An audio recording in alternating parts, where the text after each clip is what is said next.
Liberté de conscience. Qu'est-ce que la liberté de conscience? Difficile à définir, à imaginer, à comprendre. Lorsque tu vois cette dame aux yeux bandés tenant une balance, tu la connais.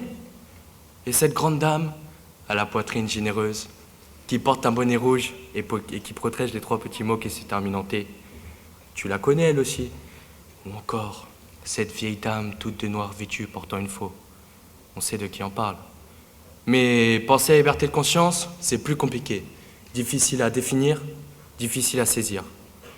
Alors, pour faire simple, il faut accepter de retomber dans l'enfance quelques secondes, quelques minutes.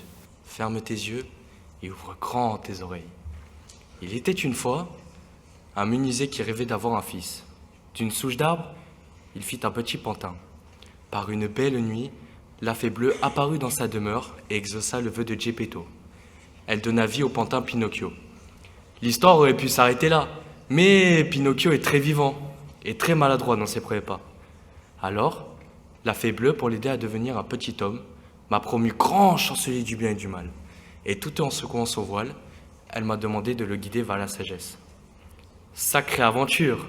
Envoûté, charmé, enrôlé, j'ai accepté.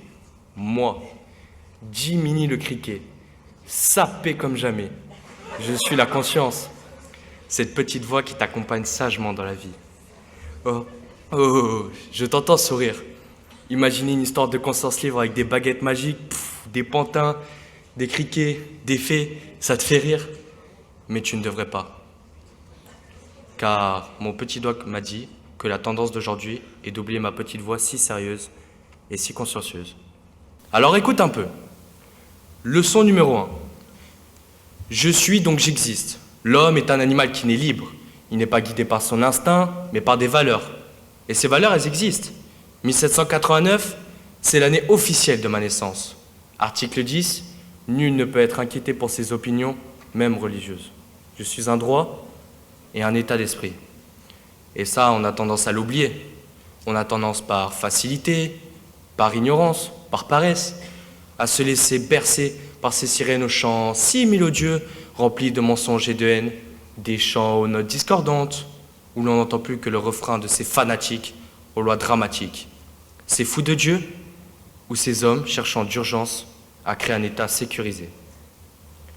Leçon numéro 2. Je suis et j'existe que si tu te bats. Parfois, d'un coup de baguette maléfique, on cherche à m'enfermer, me bâillonner, me menotter. Et cela ne date pas d'aujourd'hui, ni du 11 septembre, ni du 13 novembre, ni du 7 janvier.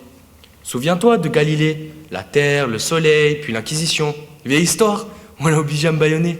Souviens-toi de Saliège et de Théas, refusant le silence honteux de l'Église et demandant aux uns et aux autres de protéger les Juifs de l'horreur. Enfin, souviens-toi de Jean Moulin, tabassé, torturé, brisé, car il n'a pas dénoncé les résistants qui refusaient d'être aveuglés par la haine. Il y a eu, il y a, et il y aura toujours des hommes téléguidés par la folie, la déraison, la haine, la peur de l'autre. Je ne suis pas dupe. La lutte doit continuer. Car sans liberté de conscience, pas de liberté d'expression, d'opinion, d'information, de religion. Je suis comme un arbre sur lequel tu dois écrire mon nom. Leçon numéro 3. À l'heure du numérique, je suis partout et nulle part. Un toc, un tic, un truc, une chose virtuelle quoi. Pour garder la tête froide, il me faut des conditions. Tout d'abord, le respect absolu des mots si souvent cités, trop souvent négligés.